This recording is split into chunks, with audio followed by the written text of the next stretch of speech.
দোস্ত ও না আমার বয়ফ্রেন্ড।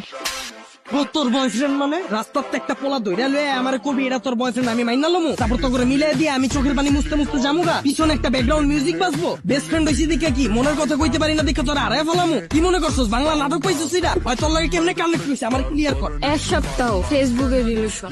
এক সপ্তাহ তুই রিলেশন কইরে ওরে ভালোবাসা ফেলাইছিস আমি 2 বছর ধরে যে তোর পিছে আমার নজরে পড়ে না তোর। দোস্ত তুই এগুলো কি বলতেছিস? তুই তো আমার বেস্ট ফ্রেন্ড। কে বেস্ট ফ্রেন্ড কি বয়ফ্রেন্ড হইতে পারে না? তোর আগা থেকে গোড়া পর্যন্ত এমন কিছু আছে আমি জানি না তুই কি পছন্দ করস তোর কি ভালো লাগে কি করলে তুই খুশি হবি সব আমি জানি হয় কি জানো হয় তুই ক ওর ব্যাপারে কি জানো তোর পছন্দের রং কি ক।